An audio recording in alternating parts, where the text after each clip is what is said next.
In this class, we are going to talk about shape. Shape is one of the most important things in graphic design too, in visual communication. One of the most important things to understand is that shapes also has meaning.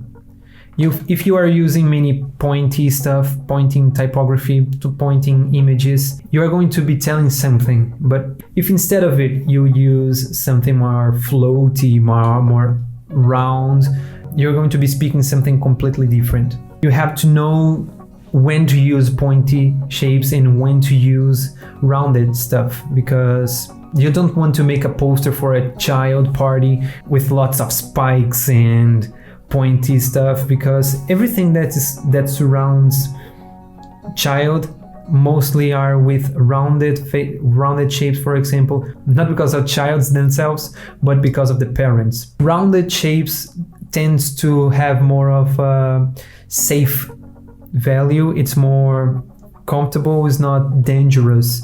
If we use something more pointy, more spiky, you may be communicating something very not safe for a child, because pointy things may cut you, may hurt you, and what parents want the child the most is their safety. So most of the things for childs are going to be rounded, mainly if you are talking about babies. But if you are doing a poster for a hard rock band, you are not going to make very floaty and roundy things. You are going to make sharp things, you are going to make pointy things, because this is what they sound like. Their sound is more pointy, more radical, more aggressive, and it's not a safe sound. You know, there are two very extreme situations, but take this in consideration. Shapes are one of the most important things in any graphic design piece. And there is one more thing that you must understand about shapes,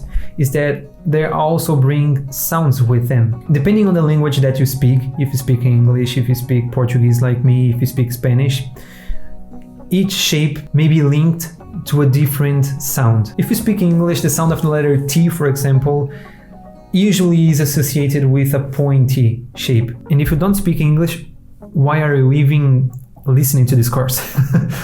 But it probably is related to the sound of the shapes in each language. For example, circle in English is a circle, it's a round shape. So be careful with the shape you are using in each of your designs. If it's a flat one, if it's a sharp one, if it's a round one. In the next class, we are going to talk about, in my opinion, the most important thing in visual communication: contrast.